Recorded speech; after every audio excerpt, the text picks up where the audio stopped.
Ya biasanya saya lucu-lucu kalau maju ke depan, saya akan pakai bahasa Inggris saja bilang, is anyone going to translate for me?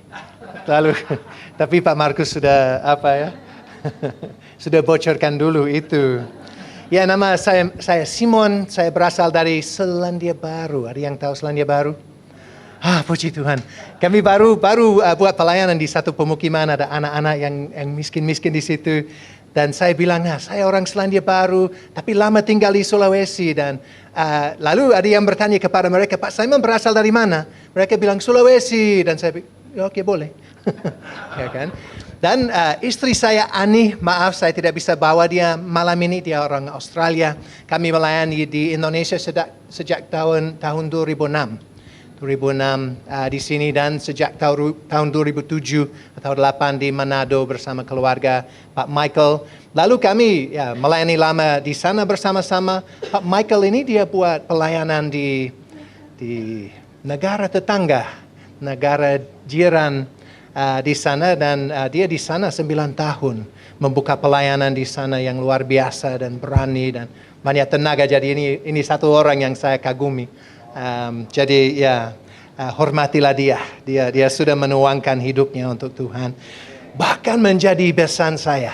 Jadi anak sulung dia menikah dengan anak sulung kami dan kami baru menikmati Natalan bersama di Manado, Natal. Jadi itu senang sekali. Jadi saya bersyukur boleh datang dan melayani dan membuka firman Tuhan bersama saudara-saudari. Dan kita akan melihat di Roma pasal 12. Silakan buka kalau membawa Alkitab. Roma 12. Satu kesadaran yang sangat penting untuk kita orang percaya adalah segala sesuatu yang saya lakukan dan semua pilihan yang saya buat dalam hidup saya melakukan karena suatu alasan. Satu dorongan. Maaf ya, kadang-kadang kita sebagai orang percaya salah dorongan. Salah dalam alasan. Saya dulu, coba tebak ya, saya tukang bangunan dulu di Australia. Saya tukang bangunan di situ, bayangkan ya. Dan satu waktu beberapa kali sebenarnya kami pergi ke rumah di mana kayu-kayu sudah rusak karena dimakan rayap. Nah, saya kami menghilangkan, membersihkan semua yang sudah kelihatan rusak. Tetapi bos saya dibilang, kamu harus ke sana, maaf bahasa Manado ya, toki-toki. Harus toki dengan semua balok-balok. Toki di situ dan saya bilang, tapi kelihatannya bagus. Tapi ketika saya toki, yang kelihatan bagus di luar ternyata rusak dalam. Rusak dalam. Nah, kita bisa menjadi seperti itu sebagai orang percaya di mana tujuan hidup kita bukan untuk memuliakan Tuhan. Dorongan dalam hidup kita bukan karena apa yang Kristus sudah buat untuk kita. Apa yang kita buat, mungkin kita buat supaya selamat, tetapi itu bukan ajaran Alkitabiah. Kita melayani Tuhan karena selamat. Karena apa yang Dia buat bagi kita. Mungkin dorongan, coba periksa hatimu. Ini membeda ya. Ayat ini sangat membeda. Coba periksa hatimu. Apakah keputusan yang saudara ambil dalam kehidupan saudara adalah supaya orang suka pada kamu? Bahaya itu. Apakah keputusan yang saudara ambil karena cari duit? Cari uang? Bahaya itu. Apakah keputusan-keputusan yang kita ambil tentang hidup kita supaya kita nyaman, rasa aman? Tidak ada keamanan untuk orang Kristen, ya kan? Apakah kita melakukan dan ambil keputusan kita dan bertindak supaya orang menghormati kita, supaya orang tidak lupa nama kita? Kita harus memikirkan hal itu kalau membaca bagian firman Tuhan. Dan ini akan membedah hati kita. Dan memang saudara perlu, saya perlu. Ya kan? Supaya kita memeriksa hati kita dan membiarkan Roh Kudus dan firman Tuhan bicara dengan kita. Mari kita baca. Saya bacakannya. Kita sudah tahu bagian ini ya. Karena itu, saudara-saudara, oleh kemurahan Allah aku menasihatkan kamu supaya kamu mempersembahkan tubuhmu sebagai persembahan yang hidup, yang kudus, dan yang berkenan kepada Allah. Itulah ibadahmu yang sejati. Janganlah kamu menjadi serupa dengan dunia ini, tetapi berubahlah oleh pembaharuan budimu sehingga kamu dapat membedakan mana kehendak Allah, apa yang baik, yang berkenan kepadanya, dan yang sempurna. Jadi kita akan melihat 3 hal dan memang 3 pertanyaan untuk saudara. Apa yang mendorong saudara? Apa dorongan dalam hidupmu? Yang kedua, apa yang menandai saudara kalau orang lain melihat kamu dan mendengar saudara bicara, itu kesan apa yang ada pada mereka tentang komitmen hidup saudara? Ya kan? Dan yang terakhir, apa yang membedakan saudara dari dunia ini? Ada yang membedakan? Kita akan melihat hal itu. Kita mulai dengan nomor 1. Apa yang mendorong saudara? Karena itu, saudara-saudara, oleh kemurahan Allah, aku menasihatkan kamu.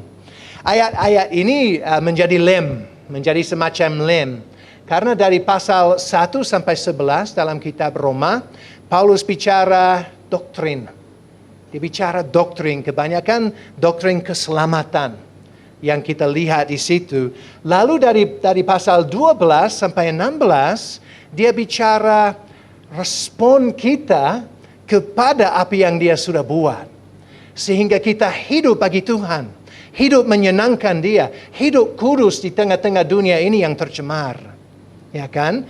Dan ayat-ayat ini 1 dan 2 menjadi lemnya. Di mana dia berkata, sudah melihat semuanya itu? Oke, oleh karena itu hidup seperti ini.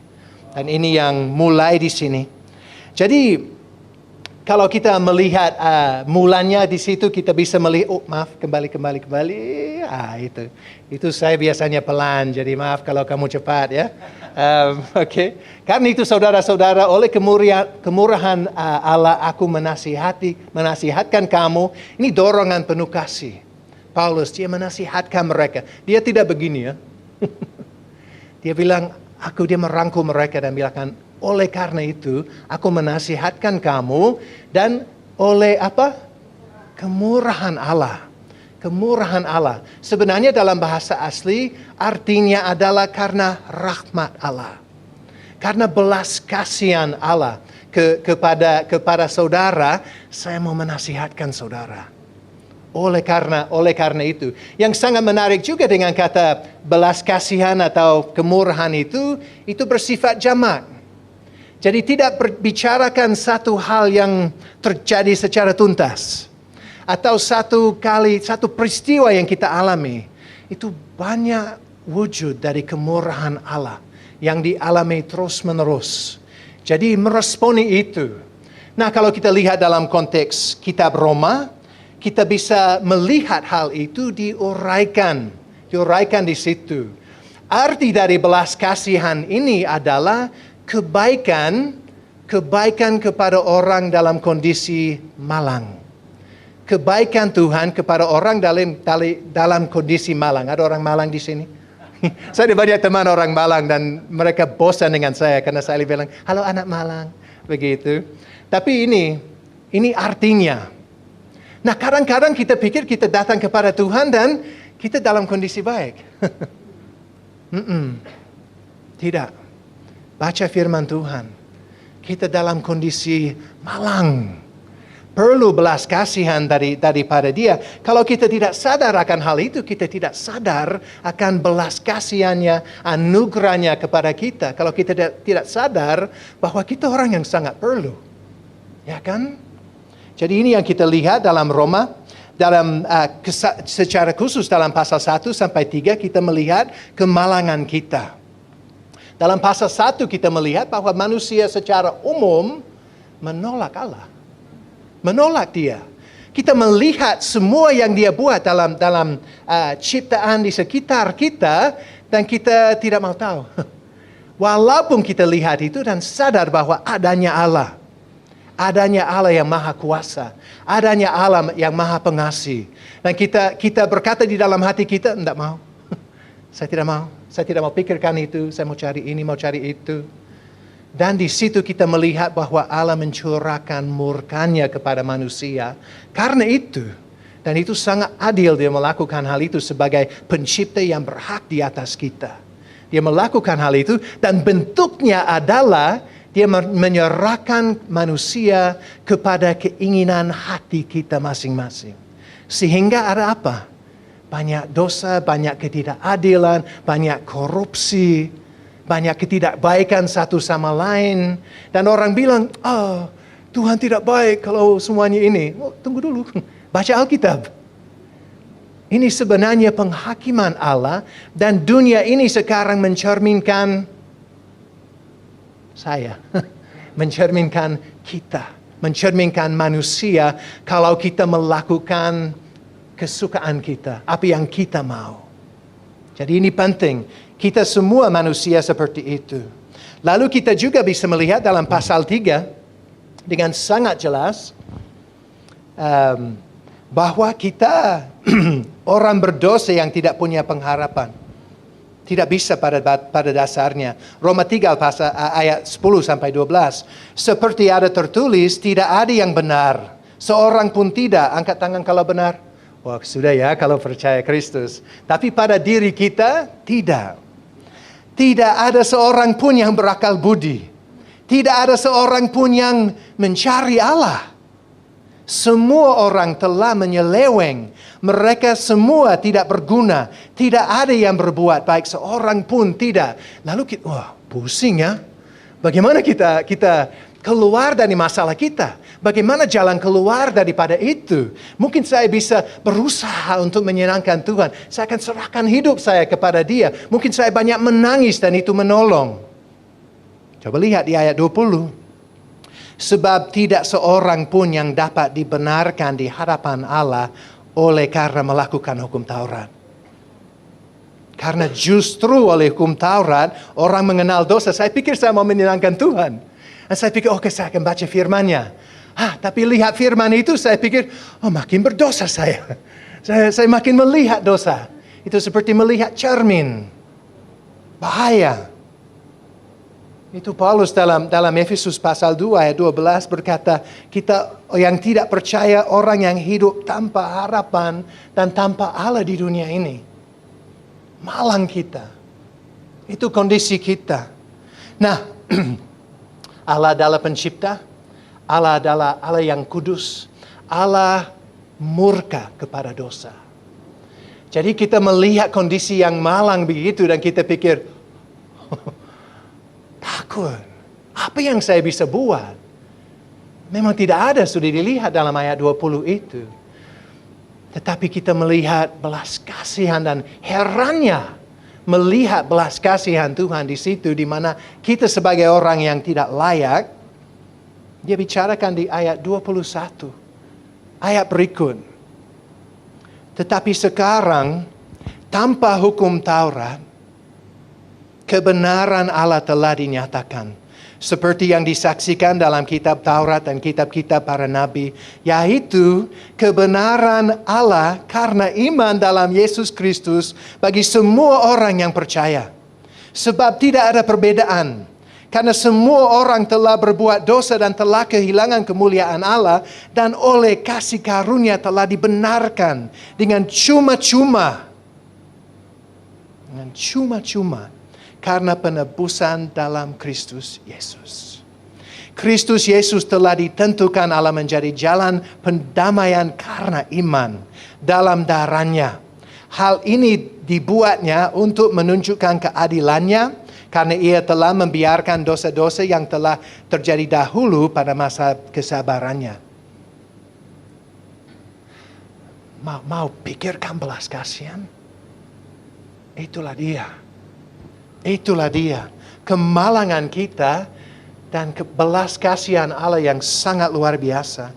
Dia mengatakan hal yang mirip dalam pasal 4, tapi mungkin bagian yang kita sudah hafal ya, Roma 5 ayat 8. Kondisi kita, akan tetapi Allah menunjukkan kasih-Nya kepada kita. Oleh karena Kristus telah mati untuk kita ketika kita malang.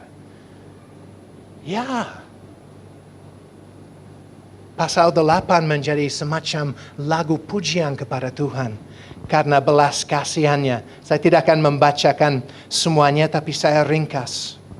Kalau saudara sudah ada di dalam Kristus, hukuman dosa tidak lagi ada untuk saudara. Itu sudah tidak ada lagi. Kristus menanggung sepenuhnya hukuman dosa atas kamu secara pribadi. Kamu tidak harus bayar itu. Saudara bebas dari hukum dosa dan maut. Saudara sekarang adalah tempat kediaman Roh Kudus yang menguatkan hatimu dan berdoa bersamamu. Saudara pasti akan dibangkitkan pada hari terakhir. Saudara sudah diadopsi. Dan bukan hanya diadopsi, tapi Roh Kudus mengingatkan. Apa yang dia katakan? Ya Aba, ya Bapa. Ya Aba, ya Bapa. Seringkali ketika saya putus asa, saya dengar suaranya menguatkan hati saya, ya Aba, ya Bapa. Kamu milikku, ya kan? Semata-mata karena belas kasihan. Tidak ada keadaan, tidak ada kuasa, tidak ada bahaya manapun yang bisa memisahkan saudara dari kasih Kristus. Luar biasa. Saudara adalah milik Dia. Milik Dia. Dibeli dengan harga yang mahal. Diselamatkan dari masa lampau. Sedang diselamatkan sekarang. Pasti akan diselamatkan di masa yang akan datang. Saudara tidak perlu takut. Itulah belas kasihan. Itulah belas kasihan. Apakah bersyukur? Itu bersyukur itu mudah kalau hari Minggu di mana ada pemusik-pemusik yang begitu hebat ya. Tapi apakah bangun pagi dan mau bersyukur? Ya kan? Jalan-jalan mau bersyukur. Ini penting sekali kita selalu bersuka cita karena belas kasihan Tuhan. Dan apa yang kita mau lihat di bagian ini adalah belas kasihan itu dan respon kita seharusnya mempengaruhi seluruh hidup kita. Menjadi motivasi untuk semua yang kita buat karena apa yang Dia sudah buat bagi saya. Secara pribadi, sangat-sangat penting. Saya hidup untuk Yesus ini. Saya mengasihi Dia karena Dia sudah mengasihi saya dan menyerahkan dirinya menjadi tebusan bagi saya. Luar biasa. Nah, ketika Rasul Paulus, dia menulis tentang sifat-sifat yang seharusnya ditambahkan kepada iman kita ya, dalam 2 Petrus 1. Di ayat 9, dia mengakhirinya dan mungkin itu menusuk ya. Di situ, kesimpulannya adalah kalau orang tidak memiliki sifat-sifat itu ada masalah. Apa masalahnya yang dia sebut di situ? Tetapi barang siapa tidak memiliki semuanya itu, ia menjadi buta dan picik. Kenapa? Karena ia lupa bahwa dosa-dosanya yang dahulu telah dihapuskan. Kalau kita lupa belas kasihan Tuhan, kita hilang arah. Hilang arah kita. Nah, mari kita lihat poin kedua yang sangat terkait di sini. Oleh karena belas kasihan itu, ini yang harus kamu buat. Supaya kamu mempersembahkan tubuhmu sebagai persembahan yang hidup, yang kudus, dan yang berkenan kepada Allah. Itulah ibadahmu yang sejati. Ini menggambarkan sistem pengorbanan dan memang gereja di Roma mereka tahu sistem pengorbanan baik dari sisi Yahudi maupun dari sisi non-Yahudi, semua mereka buat persembahan binatang di mana ada binatang yang harus mati di situ. Apa perbedaan dengan kita? Ajaran kita sebagai orang Kristen. Di sini kita lihat itu persembahan kalau binatang seperti itu di bait suci, siapa yang naik di mezbah itu? Siapa yang dipersembahkan? Binatang. Yang lain. Untuk kita siapa? Tapi di ayat ini maksudnya. Dia sudah disembahkan untuk kita, Kristus. Dan sekarang siapa yang naik mezbah? Saya yang harus di situ. Ini F.F. Bruce. Dia berkata begini. Pengorbanan perjanjian baru tidak mengambil nyawa orang lain. Seperti pengorbanan hewan kuno. Melainkan mengorbankan diri sendiri. Inilah. Ketika kita merenungkan belas kasihan Tuhan yang tak terhitung dan dicurahkan kepada saudara di dalam Yesus Kristus, Putra Allah yang mati di kayu salib untuk kita, respons kita adalah, oke, hidup saya adalah milikmu. Saya mempersembahkan diriku, seluruh hidupku, itu menjadi milikmu. Itu yang pantas untuk kita. Dan itu yang menandai kita. Kalau orang melihat kita pakai itu yang mereka lihat, dalam semua keputusan yang kita ambil, apakah hal yang terutama yang kita pikirkan adalah saya abdi dia. Saya milik dia. Semua yang saya buat harus berkenan kepada dia. Ya kan? Karena semua yang dia sudah buat untuk saya. Sangat penting. Saudara adalah abdinya. Ada 3 sifat kepada korban ini yang sudah di mezbah itu. Yang pertama adalah dia hidup. Dia hidup pada satu tafsiran dari Longenecker, maaf bahasanya. Tapi biasa dengan orang Belanda ya di sini jadi Longenecker itu. Tapi saya pikir dia orang Jerman. Yang dia katakan adalah pengorbanan, ini menyangkut kalau pengorbanan yang hidup, pengorbanan seluruh pribadi seseorang dalam semua semangat dan gairah hidupnya. Ini bukan pengorbanan muram. Ada yang buat pengorbanan muram? Tuhan, oke, saya beri, oke, saya injili, ya kan? Oke, saya melayani, oke, saya bangun, ya kan? Ini bukan pengorbanan muram. Itu pengorbanan yang penuh sukacita, penuh gairah, penuh hidup, ya kan? Bukan yang muram, ya kan? Sifat yang kedua di sini adalah korban ini adalah korban yang kudus. Kudus itu ada 2 arti kudus. Satu adalah khusus, dikhususkan. Saya dikhususkan menjadi abdinya. Nah, dari sisi lain, saya juga hidup berbeda dari dunia ini. Kudus. Ini korban yang kudus. Mengabdi kepada Allah dan memberi diri diubah oleh Allah supaya kudus. Ini penting kita sadar akan hal ini. Dan juga sifat terakhir dari korban ini adalah dia berkenan kepada Tuhan. Sangat penting kita sadar bahwa kita tidak bisa menyelamatkan diri sendiri. Saya tidak bisa melakukan sesuatu untuk menyelamatkan diri sendiri. Atau menghapus dosa saya, tidak ada. Tapi semua yang saya buat boleh berkenan kepada Tuhan yang mengasihi saya dan sudah selamatkan saya. Dan Paulus menyebut itu sebagai tujuan hidupnya. Ini yang dia katakan dalam 2 Korintus 5:9. Dia berkata, sebab itu juga kami berusaha, baik kami diam di dalam tubuh ini maupun kami diam di luarnya, supaya kami berkenan kepada Dia. Hidup ini Tuhan yang Engkau berikan kepada saya mau supaya segala sesuatu yang saya buat berkenan kepada Engkau. Membuat Engkau senyum, membuat Engkau bersukacita bahwa Engkau sudah selamatkan saya.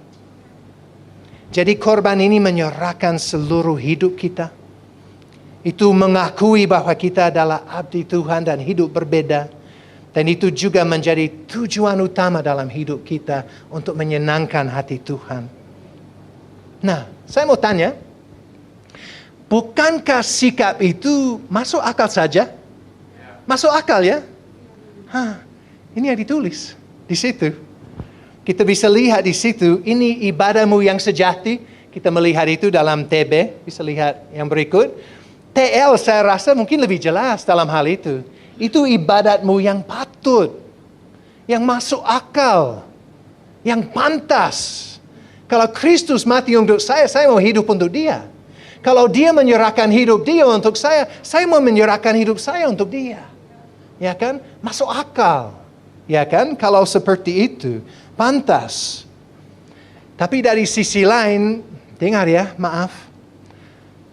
Sangat tidak pantas kalau saya menerima semua kebaikan dia dan hidup untuk diri sendiri. Tidak peduli firman-Nya, tidak peduli kehendaknya, tidak mau dengar arahannya. Penting sekali kita sadar akan hal itu dan sadar bahwa dengan begitu baik hati dia menyelamatkan saya. Bagaimana hati saya kepada dia? Ya kan? Kalau kita bisa lihat satu kutipan berikut berkaitan dengan hal itu. Sangatlah masuk akal baik secara intelektual maupun spiritual bagi orang-orang yang percaya kepada Yesus karena mereka telah mengalami belas kasihan Allah untuk sungguh mengabdikan diri mereka sepenuhnya kepada Allah. Ini adalah tindakan penyembahan yang patut bagi saudara sebagai orang-orang yang berakal budi. Nah, saya mau tanya lagi, apakah saudara seperti itu? Tidak perlu angkat tangannya. Apakah saudara seperti itu? Dikasihi dari kekekalan lampau, diampuni, dibenarkan di dalam Kristus, diyakinkan bahwa saudara adalah miliknya, dijamin untuk hidup selama-lamanya. Belas kasihan Tuhan sudah melimpah kepadamu. Apa respons? Persembahkanlah dirimu sepenuhnya kepada dia. Berkomitmen kepada dia. Mengabdi kepada dia. Dan kalau saudara sudah melakukan hal itu, Tuhan akan menggunakan saudara. Bukan karena kamu hebat. Dia menggunakan ala-ala yang lemah. Yang penting adalah kita ada di dalam tangan dia. Ada di dalam tangan dia. Dia bisa menggunakan hidup saudara. Ini satu kutipan dari John Stott. Kalau kita memberi diri mengabdi kepada Allah, dia kata, maka kaki kita akan berjalan di jalan-jalannya. Bibir kita akan mengatakan kebenaran dan menyebarkan Injil. Lidah kita akan membawa kesembuhan. Tangan kita akan mengangkat mereka yang telah jatuh dan melakukan banyak tugas biasa. Ini penting. Tugas biasa boleh juga melayani Tuhan dengan membersihkan, memasak, membersihkan, mengetik, menjahit. Itu semua dipersembahkan untuk dia. Lengan kita akan merangkul mereka yang kesepian dan tidak dicintai. Telinga kita akan mendengarkan tangisan mereka yang tertekan. Dan mata kita akan bersandar atau akan menuju kepada Tuhan dengan rendah hati dan sabar. Berilah dirimu kepada dia. Berilah dirimu kepada dia. Kami ada ungkapan dalam bahasa Inggris di mana kurban sudah lolos dari mezbah. Kurban sudah lolos dari mezbah. Kadang-kadang kita begitu. Kita lupa siapa Tuhan kita. Kita lupa belas kasihannya. Saya mau katakan kepada saudara, kalau itu kamu bertobatlah. Bertobatlah. Tapi bertobat kamu tidak harus memenangkan kebaikan lagi. Kalau saudara mengaku dosa itu kepada Kristus, dia mengampuni. Dia bisa memberi kekuatan yang baru. Dia bisa memberi kemampuan yang baru. Dia bisa memulihkan hatimu. Itulah dia. Kita melayani dia karena kekuatan yang dia berikan. Karena belas kasihan yang terus dia curahkan kepada kita. Nah, hal terakhir yang kita perlu pikirkan adalah bagaimana dengan keputusan-keputusan kita setiap hari yang sangat sulit. Kami lama di Indonesia, tapi juga kami ambil beberapa tahun di Selandia Baru karena rindu ada bersama anak-anak kami ketika mereka menyesuaikan diri dengan keadaan di Selandia Baru. Dan ketika mau kembali ke sini, meninggalkan mereka, saya tidak mau, jujur saja, tidak mau. Susah sekali untuk melakukan hal itu. Dan saya dengan istri, satu malam dia menangis sepanjang malam. Dan saya hanya peluk saja. Satu kali saya mau berkhotbah di satu gereja, Dan istri di sini sementara ada puji-pujian dia menangis terharu-haru dan saya seperti bagaimana? Karena saya yang harus berkhotbah. Iya kan? Dan saya bagaimana Tuhan? Tapi kami ambil keputusan untuk setiap bagian dari pengorbanan itu kami anggap sebagai persembahan kasih kepada Tuhan. Hanya karena Kristus. Hanya karena Dia. Dan ini sulit Tuhan, tapi untuk Engkau saya siap. Untuk Engkau saya siap. Nah, bagaimana? Apakah bicarakan Kristus di tempat kerja? Gampang ya? Siap karena Kristus? Apakah saudara rela karena Kristus? Apakah bisa bangun pagi dan berdoa supaya ada kesempatan, lalu berkata, Tuhan saya akan melakukan hal ini walaupun kaki saya goyang? Tetapi karena Kristus saya siap. Melanjutkan pelayanan yang melelahkan, untuk Kristus saya siap. Kalau bapak-bapak pulang dari tempat kerja sudah lelah, tetapi sadar bahwa Tuhan memberi tanggung jawab untuk memuridkan anak-anakmu, apakah siap? Atau mau duduk baca? Mau duduk nonton? Tidak mau dibiarkan saja? Tidak. Saudara adalah imam keluarga. Ya kan? Apakah siap kalau itu untuk Kristus? Mungkin Tuhan sudah menaruh sesuatu di hati saudara dan saudara selalu bilang, sulit itu, sulit itu, sulit itu. Apakah siap kalau itu untuk Yesus yang mati untuk saudara? Jauh lebih ringan kalau begitu.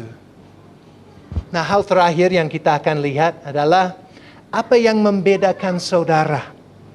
Apa yang membedakan saudara? Apa yang membentuk pikiran saudara?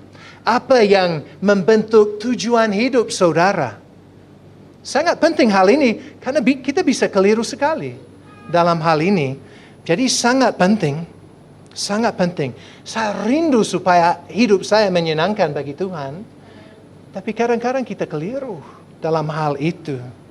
Saya pernah dengar ada orang yang berkata, saya yakin Tuhan mau supaya saya ceraikan istri. Dan saya pikir, oh belum baca Alkitab. Ya kan? Kita bisa keliru dalam hal itu. Jadi penting sekali kita sadar. Oke, apa yang membedakan kita? Mari kita lihat. Janganlah kamu menjadi serupa dengan dunia ini, tetapi berubahlah oleh pembaharuan budimu sehingga kamu dapat membedakan mana kehendak Allah, apa yang baik, yang berkenan kepadanya dan sempurna. Oke, jadi kita harus melihat di sini bahwa ini masih respons. Masih respons kepada belas kasihan Tuhan kepada kita. Kalau saudara dulu nyaman di dunia ini ya, nyaman sebelum percaya, menjadi apa ya? Kita hidup kalau Efesus 2 ayat 1 sampai 3 menyebut kita sebagai orang yang senang dengan dosa, yang pengikut iblis. Tapi kita sudah dibebaskan dari itu. Kita diselamatkan, kita sudah diampuni karena semua dosa kita. Mengapa sehingga kita kembali? Mengapa sehingga kita mau kembali menjadi terbentuk oleh dunia? Dan tidak mau supaya kita makin lama makin berbeda dari dunia. Kalau kita dipengaruhi oleh belas kasihan, tidak mungkin kita mau kembali ke situ. Kristus menyelamatkan kita dari hidup itu. Sangat penting kita memikirkan hal itu. Jangan kita kembali. Kalau kita pikir kita tidak boleh menjadi sesuai dengan dunia ini, ada bagian lain dalam Efesus 4 yang bisa kita lihat, yang tidak menggunakan istilah-istilah yang sama, tapi membicarakan gagasan yang sama. Sebab itu ku katakan dan ku tegaskan ini kepadamu di dalam Tuhan, jangan hidup lagi sama seperti orang-orang yang tidak mengenal Allah. Coba perhatikan itu semua mulai di sini. Mulai dengan pikiran. Dengan pikiran yang sia-sia. Dengan pengertiannya yang gelap. Jauh dari hidup persekutuan dengan Allah karena kebodohan yang ada di dalam mereka. Karena ketegilan hati mereka. Perasa mereka telah tumpu sehingga mereka menyerahkan diri kepada hawa nafsu dan mengerjakan dengan serakah segala macam kecemaran. Tetapi kamu bukan demikian. Kamu telah belajar mengenai Kristus. Di sini juga. Telah belajar. Karena kamu telah mendengar tentang Dia dan menerima pengajaran di dalam Dia menurut kebenaran yang nyata dalam Yesus. Yaitu bahwa kamu berhubung dengan kehidupan kamu yang dahulu harus menanggalkan manusia lama yang menemui kebinasaannya oleh nafsunya yang menyesatkan, dan supaya kamu dibaharui di dalam roh dan pikiranmu, dan mengenakan manusia baru yang telah diciptakan menurut kehendak Allah di dalam kebenaran dan kekudusan yang sesungguhnya. Mirip kan? Mirip, kita bisa melihat hal yang sama di sini. Kita tidak boleh hidup lagi seperti orang belum percaya. Kita tidak boleh begitu, itu dilarang keras di situ. Nah, kembali ke bagian kita. Yang kita lihat di sini adalah janganlah kamu menjadi serupa dengan dunia ini sama, tetapi berubahlah oleh pembaharuan budimu. Nah, kita perlu melihat di situ ada negatifnya dan positifnya. Ya kan? Ada larangan, jangan kamu menjadi serupa dengan dunia ini. Lalu positifnya, tetapi berubahlah oleh pembaharuan budimu. Dan kedua dari perintah ini bersifat terus-menerus. Itu sifat masa kini dalam bahasa Yunani. Jadi itu menyangkut semacam proses, semacam kebiasaan. Kita tidak boleh menjadi makin seperti dunia atau hidup sama dengan dunia sekarang. Kita harus makin lama makin berubah dalam karena pembaharuan budi kita. Makin membeda. Nah, J.B. Phillips dia berkata mengenai yang pertama ini, dia penerjemah firman Tuhan, dan terjemahannya adalah jangan biarkan dunia di sekitarmu memaksa kamu ke dalam cetaknya. Bagus ya. Di seluruh dunia ini orang yang berbeda tidak disukai. Betul kan? Orang yang hidup berbeda tidak disukai.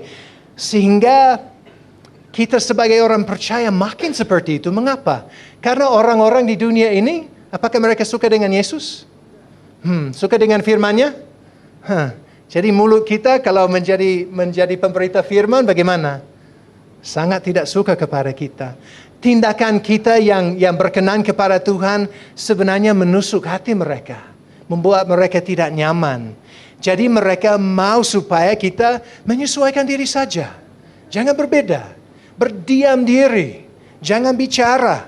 Berhenti membuat orang sadar akan Tuhan. Itu yang biasanya terjadi di seluruh dunia ini. Dan saya yakin bahwa saudara sebagai orang percaya, sebagai orang Kristen, merasakan itu dalam keluargamu. Merasakan itu dalam lingkunganmu. Merasakan itu dari teman-temanmu. Bahkan saya sebagai orang yang dibesarkan dalam keluarga Kristen KTP, memang orang tua menganggap saya terlalu radikal. Jangan menyerahkan hidup kamu untuk Tuhan, itu kamu harus buat begini. Saya harus menjelaskan kepada mereka, itu seluruh hidup saya memberi tenaga muda, tenaga menengah, tenaga masa tua, semuanya saya mau memberi kepada Tuhan. Mereka menganggap saya gila. Saya tahu ada permintaan dari keluarga ya, di mana kita harus buat ini, yang tidak berkenan kepada Tuhan, tapi kita rasa tertekan untuk melakukan hal itu. Kita harus berhati-hati dalam hal itu. Keluarga kita tidak boleh memerintahkan kita melakukan sesuatu yang tidak berkenan kepada Tuhan. Atau yang melanggar firman Tuhan. Kita tidak boleh. Ya kan? Dan kita tidak ada alasan itu menunjukkan hormat. Tidak, kita tidak boleh berkata saya menghormati Bapak saya tapi tidak menghormati Tuhan. Ini penting kita memikirkan hal ini. Kita sebagai gereja juga harus siap berbeda. Siap berbeda. Kita tidak akan bertumbuh dengan cara yang Tuhan mau kalau kita kompromi dengan dosa. Tidak akan. Kalau memang gaya itu netral, ya kan? Musik baru bagus, silakan, itu bagus. Tetapi apakah kita mau supaya orang datang dan happy-happy saja sehingga kita tidak mau bicara dosa? Ya kan? Kita mau supaya orang senang dengan kita, jadi kita buat banyak hal amal tapi tidak bicarakan Kristus. Ya kan? Kita adalah tubuh Dia dan harus hidup sesuai dengan kehendak Dia bagi kita. Walaupun dunia tidak tepuk tangan. Ya kan? Dunia tidak akan tepuk tangan. Sangat terasa. Sangat terasa. Nah, perintah positifnya yang kita lihat di sini adalah berubahlah. Ini sebenarnya pasif. Pasif dalam bahasa Yunani, sesuatu yang terjadi kepada kita. Beri dirimu diubah, dan perubahan itu drastis. Kata itu dalam bahasa Yunani itu sumber dari kata bahasa Inggris metamorphosis. Tahu? Ada yang tahu bahasa Inggris? Saya tahu Pak Markus tahu ya. Ibu tahu juga ya? Wah, bagus. Walaupun orang Manado tahu ya. Itu teman saya dari Manado, dia tidak tahu. Jadi Itu menggambarkan perubahan begitu drastis, sama seperti ulat menjadi kupu-kupu. Wow. Saudara, kalau kamu kenal dengan saya, mungkin mengesankan ya, orang bule yang besar, tinggi dan tahu bahasa Indonesia. Kalau kamu tahu hati saya masih belum menjadi serupa dengan Kristus sepenuhnya. Ada banyak hal yang saya lihat dalam diri saya dan saya pukul dada. Saya kecewa. Saya rindu supaya berubah. Saya melihat perlu ada perubahan yang drastis dalam hidup saya. Sehingga saya makin lama makin seperti Dia. Dan ini sesuatu yang bukan ide saya. Bukan dari motivasi saya, itu Roh Kudus yang kerjakan hal itu. Ya kan? Dibuat kepada saya, dan kita bisa lihat itu dalam 2 Korintus. Pasal 3:17-18. Sebab Tuhan adalah roh, dan di mana ada roh Allah, di situ ada kemerdekaan. Dan kita semua mencerminkan kemuliaan Allah, atau ini nanti saya jelaskan ya. Coba lihat TSI, terjemahan sederhana Indonesia. Kita semua apabila memandang kemuliaan Tuhan dengan muka yang tidak terselubung, dan karena kemuliaan itu datangnya dari Tuhan yang roh, maka kita diubah. Jadi apabila kita melihat kemuliaannya, kita makin diubah menjadi makin seperti Kristus.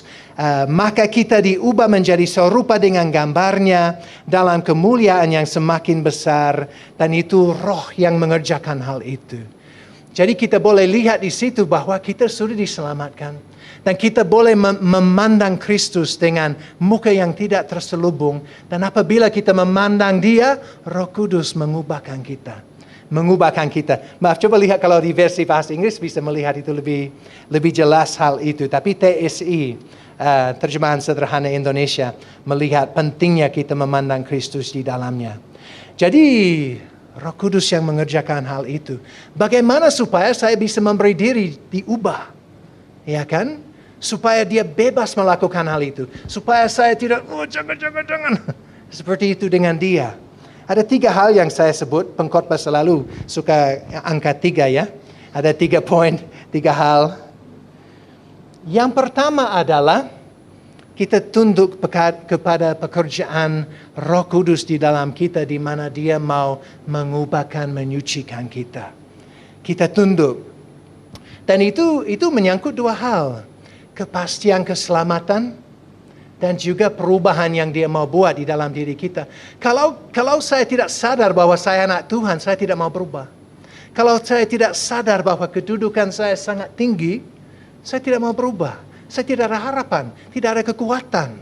Tetapi kalau saya mengisi otak saya dengan semua yang benar, yang dikatakan oleh Roh Kudus mengenai janji-janji Tuhan kepada saya itu Roh Kudus akan menanamkan hal-hal itu dalam-dalam di hati saya, sehingga saya punya motivasi yang baru. Ya kan? Jadi saya harus memberi ruang untuk Roh Kudus meyakinkan saya dan mengingatkan saya tentang semua kebaikan Tuhan kepada saya. Yang berikut adalah saya harus siap rasa tidak enak. Apabila firman Tuhan diberitakan, apakah selalu rasa enak? Tidak ya. Kenapa? Karena dia kikis, karena dia tusuk. Ya kan? Apakah kita marah dengan pendeta kalau seperti itu? atau kita sadar bahwa ini firman Tuhan yang sedang bicara dengan saya, itulah Roh Kudus. Jangan tolak. Jangan pulang di mobil, kritik pendeta di mobil kepada istri. Ya kan? Berkata Tuhan mau bicara dengan saya dan itu tidak selalu enak. Karena Tuhan mau membuat perubahan drastis dalam hidup saya. Dan itu tidak enak. Itulah Roh Kudus. Jangan menolak. Jangan menolak kalau dia insaf. Nah, yang kedua adalah kita mentaati kehendak Roh. Dan seperti saya jelaskan ya, tadi kehendak dia adalah supaya kita memandang Kristus. Nah, kalau kita memandang Kristus, kita melihat teladan yang luar biasa. Patokan yang paling tinggi, pengorbanan yang paling mulia. Tetapi dari sisi lain kita juga melihat belas kasihan yang melimpah-limpah. Simpati dia kepada kita. Kesiapan untuk terus menunjukkan anugerah kepada kita. Itu yang kita lihat di wajah Yesus. Bukalah Alkitabmu dan renungkan siapa Kristus, dan saudara tidak pernah akan sama. Dia akan mengubahkan saudara. Dan yang terakhir dalam hal ini, menyerap pikiran Roh. Jangan hanya buka Alkitab hari Minggu. Buka setiap hari. Baca secara berturut-turut isinya, bukan hanya bagian-bagian janji yang kamu suka. Ya kan? Baca semuanya. Karena Tuhan akan berurusan dengan hatimu melalui firman-Nya, mengubahkan saudara, dan itu akan mengubahkan, membaharui budimu. Mengapa? Karena itu akan mengusir yang lama dan mendatangkan yang baru. Itu akan menantang yang lama dan mengisi yang baru, menggantikannya dengan yang baik, dengan yang berkenan kepada Tuhan. Penting kita mengisi otak, mengisi hati kita dengan firman Tuhan. Dan Roh Kudus akan menggunakannya untuk membaharui budi kita. Cara kita berpikir menjadi semata-mata Alkitabiah. Ini hal yang sangat penting. Nah, tujuannya apa? Ini menarik. Atau efek yang kita nikmati dari itu adalah sehingga kamu dapat membedakan mana kehendak Allah, apa yang baik, yang berkenan kepadanya, dan sempurna. Itu kata dokimazo yang dipakai di sini, kata membedakan, dan itu menyangkut akal budi. Menyangkut akal budi, bagaimana kita menimbang fakta-fakta dengan tepat, dan membedakan kehendak Allah. Tuhan, saya mengalami hal ini atau saya tidak tahu jalan ke depan. Bagaimana saya menimbang semuanya itu dan mengambil keputusan yang tepat. Dan seperti saya katakan tadi, orang bisa sangat salah dalam hal ini. Kalau tidak mengikuti apa yang kita ikuti selama ini, tidak memberi diri kepada Tuhan, tidak tahu kasih karunia, tidak memberi ruang supaya akal budi dibaharui oleh Roh Kudus. Keputusan yang diambil duniawi saja. Jadi kalau saya bicara negatif, jika saudara hidup untuk diri sendiri dan menyesuaikan diri dengan standar dunia, saudara tidak dapat membedakan apa kehendak Tuhan. Karena kalau saudara sekarang melakukan kehendak siapa? Lawan dari Tuhan. Ya kan? Tetapi jika saudara hidup untuk Kristus, dan pikiran saudara terus dibaharui oleh Roh, saudara dapat berpikir dengan jelas tentang apa yang Tuhan inginkan bagi saudara. Ini penting kita renungkan hal itu. Dan kalau saudara pikiran sudah diisi dengan firman Tuhan, hidup sudah diserahkan kepada Dia, keputusan-keputusan yang saudara ambil dalam penuh doa, yang dipengaruhi oleh firman Tuhan, saudara dapat yakin bahwa ada 3 sifat di sini, bahwa itu baik. Kalau itu sesuai kehendak Allah, itu baik. Kita bisa tahu bahwa itu berkenan kepada Dia, dan kita juga tahu bahwa itu sempurna. Karena kehendak Allah memang sempurna itu untuk kita kalau kita terapkan firman-Nya dan kehendak-Nya. Oke, saya mau memberi satu rangkuman, satu ringkasan dari ini selama ini untuk mengingatkan saudara, lalu kita akan berakhir. Tuhan sudah memanggil saudara dan sedang memanggil kamu. Kamu yang anak Tuhan, sangat dikasihi, untuk meresponi belas kasihannya kepadamu. Dan tanpa syarat mempersembahkan hidupmu kepada Tuhan. Siap melayaninya dengan penuh pengorbanan. Siap bertobat atas penyesuaianmu dengan standar dunia yang membenci Yesus. Untuk bersuka cita dalam proses perubahan yang membuatmu lebih seperti Kristus. Dan bekerja sama dengan Roh Kudus. Dengan mengisi pikiran saudara dengan Kristus dan firman-Nya. Bukankah itu masuk akal? Masuk akal. Mari kita berdoa. Tuhan, kami melihat belas kasihan Engkau dan menjadi sangat terkagum. Kami tidak dapat menyelamatkan diri sendiri. Kami orang yang memang kalau melihat orang yang paling hebat di dunia ini, dia bukan apa-apa. Yang menjadi berharga di dalam diri kami adalah fakta bahwa kami sudah dijadikan anak-Mu dengan cuma-cuma. Karena apa yang Kristus buat, anugerah belas kasih yang Dia curahkan kepada kami. Dan kami menerima itu oleh iman saja. Tidak ada yang kami raih Tuhan. Itu semua karena kami menerima kebaikan-Mu. Dan Tuhan, kami mau hidup sesuai dengan kenyataan itu. Hidup sebagai orang yang benar-benar mengabdi kepada Engkau. Siap melayani. Siap berkorban. Siap melakukan kehendak-Mu apa adanya. Apa saja itu kami mau taat Tuhan. Jadi kami berdoa supaya Engkau membaharui hati dan pikiran kami. Ubahkanlah kami Tuhan. Supaya apa yang kami buat di dunia ini memang bersinar untuk Kristus. Beda dari dunia, siap untuk orang lain benci. Asal kami boleh mengasihi Engkau. Asal kami boleh memiliki Engkau. Terima kasih Tuhan untuk semua kebaikan-Mu. Dan terima kasih untuk teman-teman ini yang sudah Engkau selamatkan. Berkatilah mereka, kuatkan mereka. Membuat mereka garam dan terang di dalam dunia ini. Berilah sukacita kepada mereka apabila mereka memandang Kristus. Terima kasih Tuhan untuk waktu ini. Dalam nama Tuhan Yesus kami berdoa dan mengucap syukur. Amin.